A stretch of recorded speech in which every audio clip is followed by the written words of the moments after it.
마쓰시타 코노스케, 오사카의 장사꾼에서 경영의 신으로 대시 송혜영. 마쓰시타의 일생을 통해 한국 경제가 안고 있는 해묵은 과제를 함께 얘기해보는 책이다. 저자는 재벌 기업의 후계자 세습 갈등, 과격성을 감추지 못하는 노사 갈등, 최고 경영인의 일방 지시로 전략이 변덕을 부리는 경영 현장을 보며 마쓰시타가 이 시대 한국의 경영인이라면 어떻게 했을까? 그런 화두를 우리 기업인과 월급쟁이들에게 던지고 싶었다고 한다. 마쓰시타는 일본 최고 부자였다. 연간 소득세를 가장 많이 내는 1등 부자 명단에 7번 올랐고, 1955년 이후 사망하기 직전까지 34년 동안 소득세 납부 랭킹 10위 이내에 머물렀다. 일본에서 가장 오랜 세월 부자로서 명성을 유지했다. 그는 단지 세금을 많이 납부한 부자가 아니었다. 살아있을 때 경영의 신으로 추앙을 받았다. 호황도 좋지만 불황은 더 좋은 기회다라고 말하며 경기 사이클에 상관없이 흑자 경영에 성공했다. 신이 일본 경제계에 내려보낸 사신이다. 그를 요술 지팡이를 휘두르는 초인간적 존재로 신격화하는 교수들까지 있었다. 아사히 신문이 서기 2000년 밀레니엄 특집을 내며 일본 국민을 상대로 여론조사를 실시했을 때 지난 1000년 동안 일본 기업인들 중에서 가장 뛰어난 인물 1위에 꼽혔다. 8,559명의 응답자 2,672명, 31%. 이 마쓰시타를 꼽았다. 2위는 혼다 자동차 창업자 혼다 소이치로, 본천 종일랑이었다. 혼다를 지목한 일본인은 마쓰시타의 절반에 미치지 못하는 1,031명이었다. 그는 성공한 경영인이자 수십 권의 베스트셀러를 집필한 스타 저술가였다. 삶의 지혜를 널리 전파한 철학자이자 나라의 장래를 걱정하며 국민들에게 꿈을 심어주었던 경세가였다.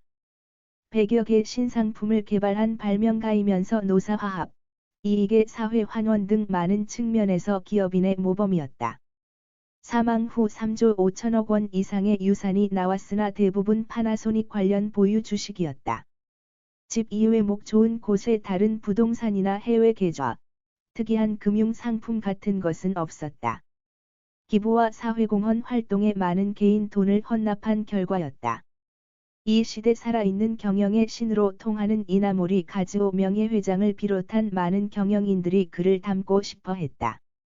저항력, 허약 체질, 가난 등 인생의 세 대악재 가운데 하나를 안고 태어난 사람들은 3가지 악재를 모두 딛고 일어선 그로부터 위로와 용기를 받으려 했다. 그는 농업시대의 루저가 제조업시대의 영웅으로 변신한 상징적 인물이었다. 경영의 신으로 추앙받는 그의 어린 시절은 어땠을까? 그는 쌀투기에 실패한 아버지를 따라 갓 4살의 친척 등에 업혀 고향을 떠났다. 부모는 짐술에 2대의 가재도구를 싣고 3남 5녀와 함께 마을에서 가장 큰 집을 뒤로 해야 했다. 쫓기듯 찾아간 정착지는 와카야마 도심의 전셋집이었다. 아버지는 쌀 선물 거래에 투자했으나 5년 만에 대대로 물려받은 가문의 전 재산을 잃었다. 마쓰시타는 자기 가문을 소지주 계층이라고 했지만 성을 쓰고 칼을 차고 다닐 자격을 가진 농촌의 부자였다. 일본 서민들은 메이지 유신 1868년 무렵까지 성을 갖지 못했고 아무나 칼을 찰 수 없었다. 마쓰시타 집안은 와사무라에서 떵떵거리던 지방 유지였다. 일꾼을 7명이나 두었던 아버지는 농사에 직접 손을 대지 않았다. 농사에 만족하지 않고 사업 영역을 넓혀 양잠에 투자하더니 쌀투기에 뛰어들었다. 쌀은 가격 변동이 심했고 풍년과 흉년을 점치기 힘들었다.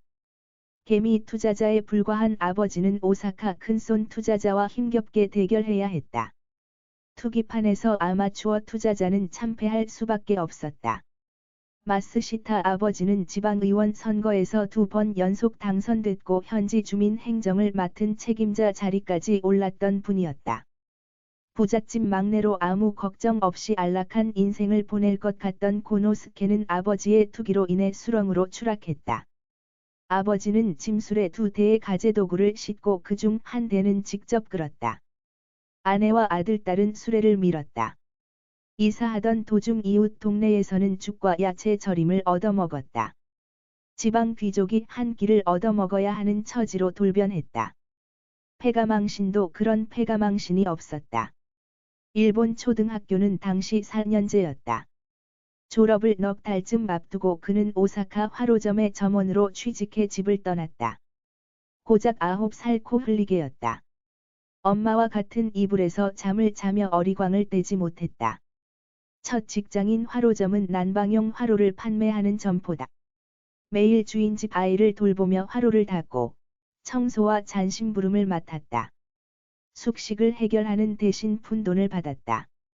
그 시절 오사카에는 심부름꾼으로 일하며 밑바닥에서 사업의 기초 훈련을 받는 아이들이 적지 않았다. 잔심부름, 정치, 대치, 10년, 수습사원, 수대, 태다이, 10년을 거쳐야 장사에 나설 수 있다는 말이 있을 정도였다. 마스시타의 아버지는 곤궁한 처지에서 벗어나려고 먼저 오사카에 나갔다. 곧이어 점원 자리가 하나 나왔으니 막내 고노스케를 보내라는 편지가 도착했다. 마스시타는 아버지 결정에 따라야 했다.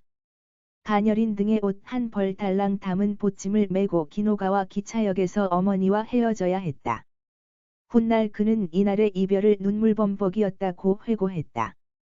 큰 물에서 장사를 배워 출세하겠다는 당찬 각오가 있었다는 말은 일체 없었다.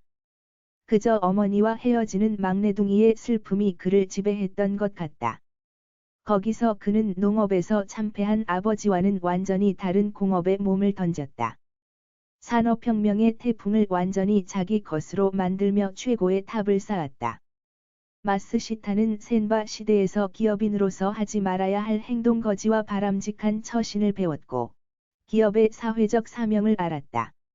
시장 밑바닥에서 혹독한 훈련을 받았던 것이 정보화 시대에도 명성을 유지하는 비결이 됐다.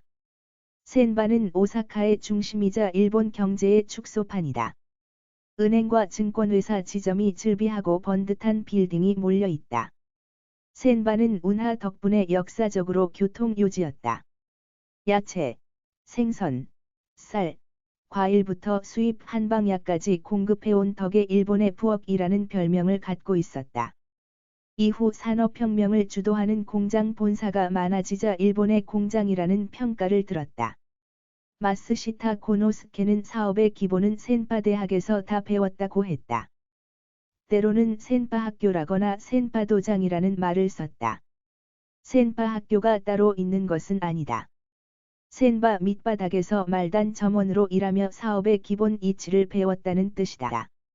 센바 상인들은 수백 년 내려온 도제 교육 방식을 고집했다. 이론을 거부하고 현장에서 사장 또는 선배가 직접 사원 또는 후배를 가르치는 즉석 교육법이다. 말하자면 현장 실습을 통한 1:1 교육, OJT,이다. 선배들은 꾸짖고 매질까지 했다. 위계 질서가 엄격해 신출내기의 식사나 잠자리는 출입문 근처 구석이었다. 초짜들은 이른 아침부터 한밤중까지 먼지와 땀으로 뒤범벅이 됐다. 겨우 끼니와 잠자리를 해결하는 것으로 만족해야 했다. 점원이 가게에 들어오면 처음 가르치는 일은 허드레실이다. 신발 정리부터 시작해 걸레질, 빗질, 청소와 담배 구입 같은 심부름이다.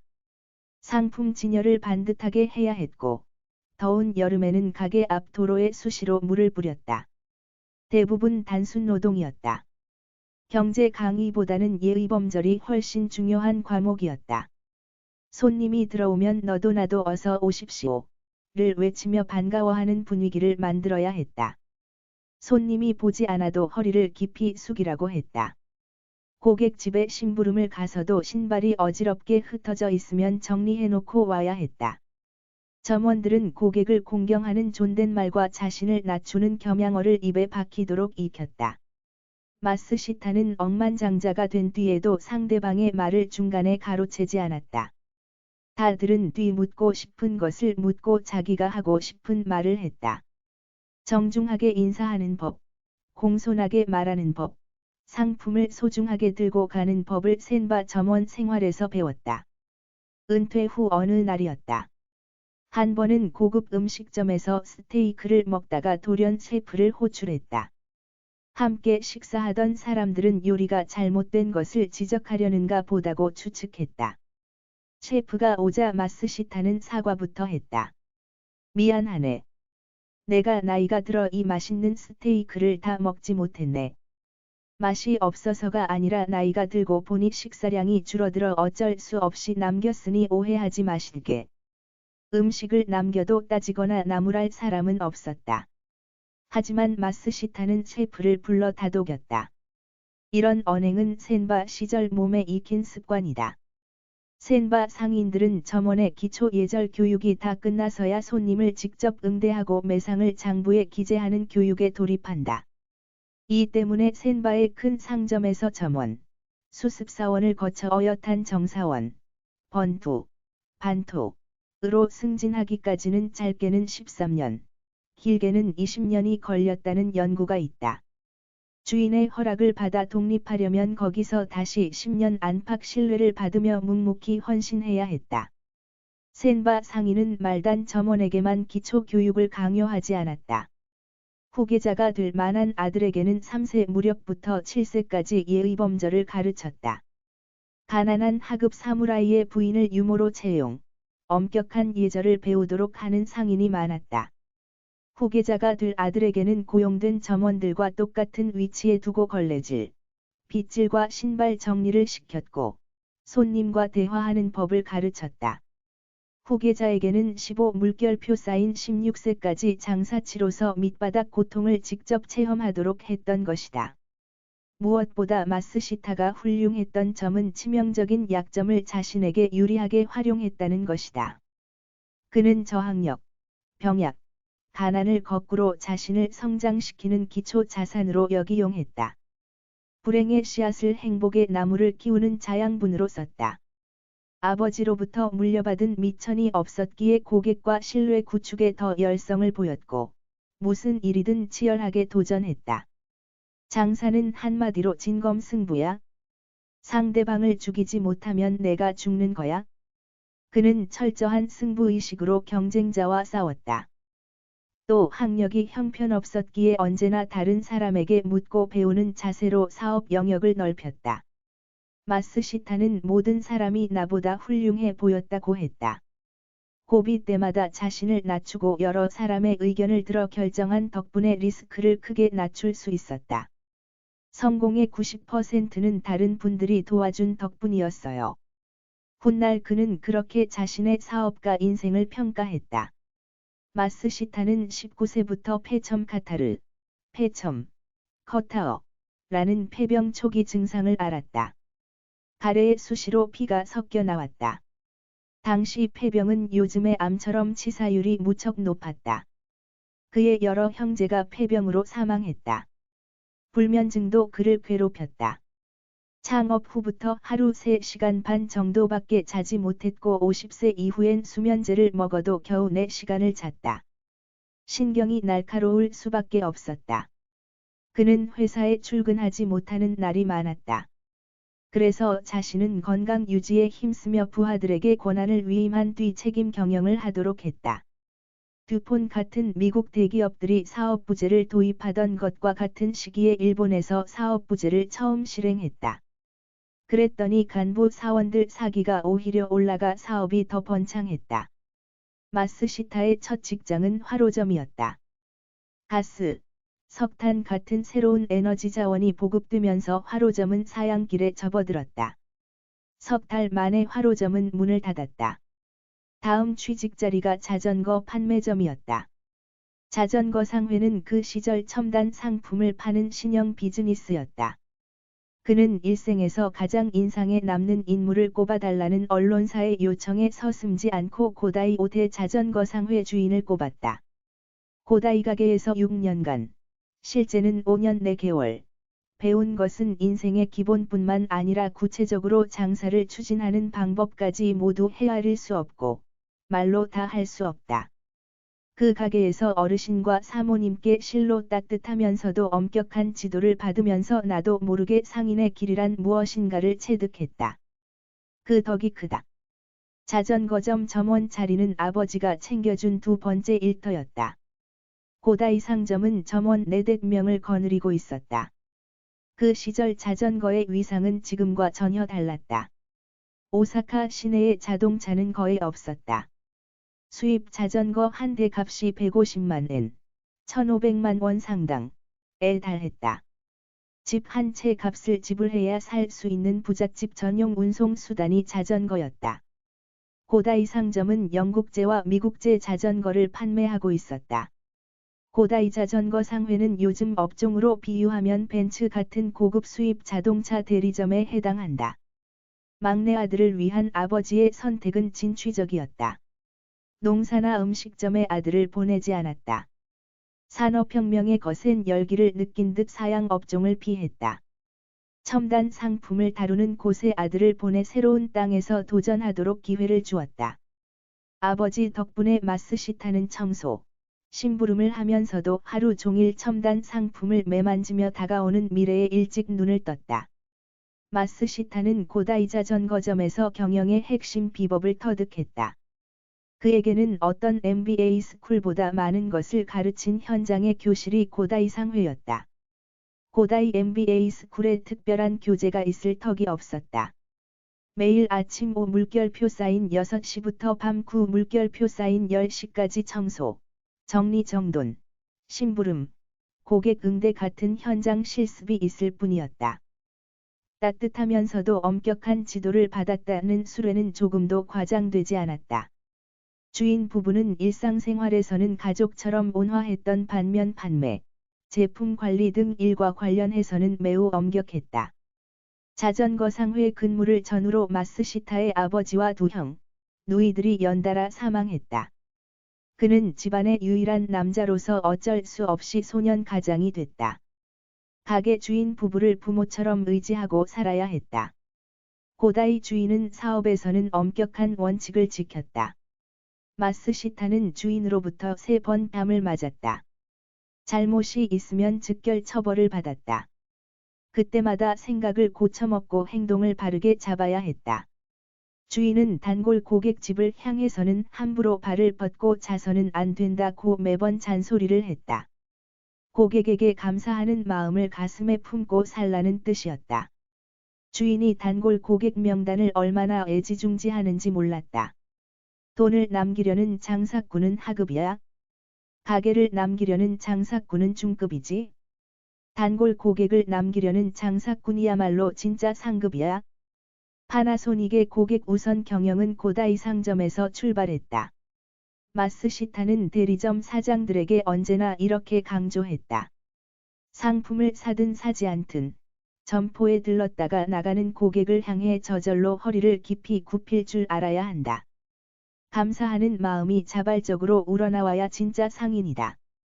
센파 대학의 고다이 MBA 코스는 마스시타의 머리와 몸의 기업인으로서 기본 자질을 가르쳐 주었다. 기업가 정신, 기업인의 사회적 사명을 불어넣었다. 소년 시절 말랑말랑한 뼛속에 꼼꼼히 새겨진 기업가 정신은 평생 지울 수 없었을 것이다. 화로점, 자전거 상회에서 점원으로 일했던 마스시타는 잠시 시멘트 회사에서 일용직 자벽부로 일하다 오사카 전등 수습사원으로 입사했다. 4번째 직장의 인턴 사원이었다. 비록 인턴 자리였으나 15세에 번듯한 대기업에 취직한 것이다. 마스시티에게 오사카 전등의 월급쟁이 생활은 중요한 의미를 갖는다. 그곳에서 부자들의 으리으리한 저택을 직접 들여다보며 큰 꿈을 키웠다. 더불어 월급쟁이의 한계를 절감하고 창업을 결심한 직장이다. 7년간의 직장 생활을 통해 대기업 경영을 어떻게 지휘하고 부하 직원을 어떻게 대해야 할지를 체득했다. 마스시타가 전직한 계기는 널리 알려져 있다. 때마침 오사카에는 전차 노선이 개설되고 전기라는 새로운 에너지가 보급되고 있었다. 호롱불, 촛불 대신 전등을 켜는 주택이 6년 만에 7배 속도로 늘고 있었다. 전차 노선이 늘어나면 자전거는 팔리지 않을 것이다. 장래를 낙관할 수 없다. 반면 전기 사업의 장래를 생각하니 마음의 동요가 일어났다. 마스시타는 전차, 전등의 보급을 보며 전기의 시대가 왔다고 직감했다. 막 선보인 전기는 자칫 부상자를 낳는 위험한 신문물이었으나 오사카 전등만은 매력 있는 취직자리였다. 월급이 자전거점 점원 시절보다 10배나 많았다. 전등을 가설하는 단순 기술자도 요즘의 반도체나 휴대폰 엔지니어처럼 인기 있는 신랑감이었다. 그가 오사카 전등에서 처음 맡은 일은 주택에서 고급 기술자의 전선 가설 작업을 옆에서 보조하는 역할이었다. 기계를 만지기를 좋아했던 그는 인턴으로서 에너지 분야의 신기술을 익히는 데 열중했다. 전등 수요가 급증하면서 회사 조직이 팽창했다.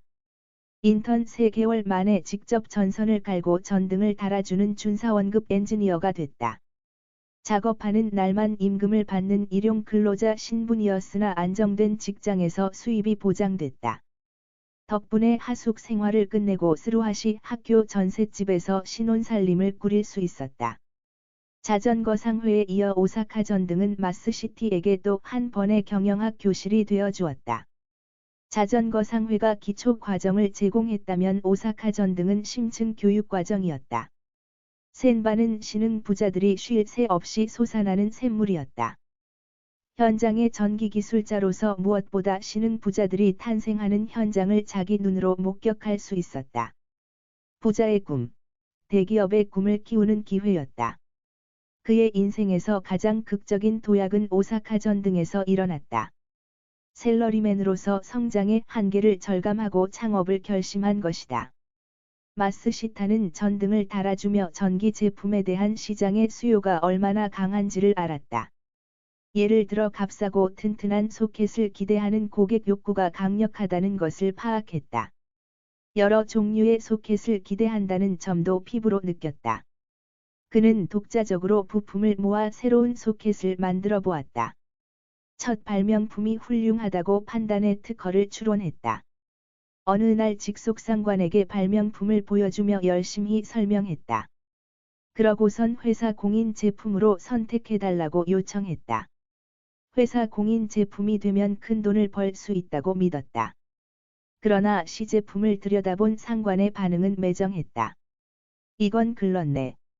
더 말할 필요가 없어. 이 정도 수준의 시제품을 갖고는 윗사람에게 보고할 수 없네. 마스시타는 머리를 한 방 꽝 얻어맞은 기분이었다. 영 글러먹었나요? 되묻지 않을 수 없었다. 틀림없이 글러먹었네. 더 연고하게. 상사는 확언했다. 그 순간 눈가가 젖어드는 것을 숨길 수 없었다고 마스시타는 훗날 실토했다. 회사는 나 같은 인간의 의견은 아예 들어주지 않는구나. 그렇다면 좋다. 회사를 그만두고 내가 직접 한번 팔아보겠다. 1917년 마스시타는 백제마을에서 22세 나이에 겁 없이 홀로 서기를 시도했다. 회사 간판은 없었다. 부인과 처남, 직장 동료 2명과 함께 5명이 소켓 제조에 뛰어들었다. 의욕은 넘쳤으나 보잘것없는 영세 간의 수공업이었다. 믿는 것이라고는 오로지 월급쟁이 시절 개발한 소켓 하나였다. 우쭐한 기분에 실용신한 특허를 등록해 놓은 상태였다. 실로 무모한 창업이었다. 미처는 퇴직금을 포함한 자기 자금 95엔, 빌린 돈 100엔을 합해 고작 200엔이었다. 요즘 원화 가치로는 2,800만 원 안팎이었다. 그는 실리콘밸리의 벤처기업가처럼 독보적인 첨단 기술을 갖고 있지 않았다. 학벌이 쟁쟁해 자금, 기술, 판매 측면에서 약점을 보완해줄 인맥이 확보된 상태는 더더욱 아니었다. 그가 특허로 등록했던 소켓은 결점투성이었다. 오사카 전등에서 단번에 퇴짜 맞은 결격품이었다. 아니나 다를까 첫 작품을 만들었으나 소켓은 몇십 개밖에 팔리지 않았다. 결함이 많아 팔릴 리 없었다. 창업 자금은 순식간에 바닥났다. 창업 동지인 직장 동료 2명은 곧바로 떠났다. 마스시타는 동네 목욕탕에 갈 푼돈조차 없었다. 아내의 기모노와 결혼 반지를 전당포에 맡기고 급전을 빌려 써야 했다. 자금, 기술, 인맥, 판매 루트 등 어느 것 하나 준비하지 못한 빈손 출발이었다. 방한복 한 벌 없이 맨몸으로 히말라야 등정에 나선 꼴이었다. 그러나 그에게는 센바 자전거점과 오사카전 등에서 13년 동안 온몸으로 체득한 상인 정신이 있었다. 결코 중도에 포기해선 안 된다. 성공할 때까지 밀고 가면 길은 반드시 열린다. 하루에 몇 번이고 다짐했다. 낭망하고 있던 그에게 어느 날 선풍기 부품을 급하게 만들어달라는 발주가 들어왔다. 대기업 하청회사에서 재하청을 받은 일감이었다. 소켓을 만드는 기술을 활용해 선풍기 부품을 제조해달라는 주문이었다. 정성을 들여 납기 안에 납품했더니 발주처가 대만족이었다. 첫 납품이 끝나자마자 추가 주문이 이어졌다. 부부와 처남 등 3명이 밤을 새우며 납기를 맞춘 것이 적중했다. 몇 달 만에 예상치 못한 큰 돈이 들어왔다. 사업가로서 처음 성취감을 맛보았다. 이렇게 시작한 사업은 정착하여 대기업이 되었다. 책의 3분의 2 이상은 기업사로서의 그의 이야기를 다룬다. 마스시타는 누군가 파나소닉은 무슨 회사냐고 물으면 이런 식으로 대답하라고 했다. 우리 회사는 물건을 만들기 전에 사람을 만드는 회사입니다. 노조를 동반자로 인식한 깨어있는 경영자였던 그가 주창한 다양한 경영 이론들을 볼 수 있다. 책은 그의 경영 어록 10개로 마무리된다. 마스시타 고노스케의 경영 어록 10. 1. 기업은 사회가 필요로 하기 때문에 만들어진다. 기업 공기론. 2. 성공은 운 덕분이고 실패는 나의 잘못이다. 겸손 경영론. 3. 기업의 사명은 필요한 상품을 수돗물처럼 싼 가격에 공급하는 것이다. 수돗물 철학. 4. 회사를 무너뜨리는 것은 노조가 아니라 권력자다. 대립과 조화론. 5. 기업 경영은 사람이 전부다. 인재 중시 경영론. 6. 세상의 평판은 내 위치를 알게 하는 나침반이다. 중론 경영론. 7. 기업을 둘러싼 모든 이해 당사자는 친척과 같다. 공존공영 철학. 8. 똑똑한 사람은 회사를 일으키기도 하고 망치기도 한다. 후계자 검증론. 9. 경영은 비가 오면 우산을 쓰듯 당연한 일을 하는 것이다. 우산 경영론. 10. 조직은 어느 정도의 여유 자원을 확보하는 것이 좋다. 댐 경영론. 성공한 기업 파나소닉을 세운 창업자의 이야기에서 우리는 사업적, 인간적인 지혜를 들을 수 있다. 꼭 읽어보길 권한다.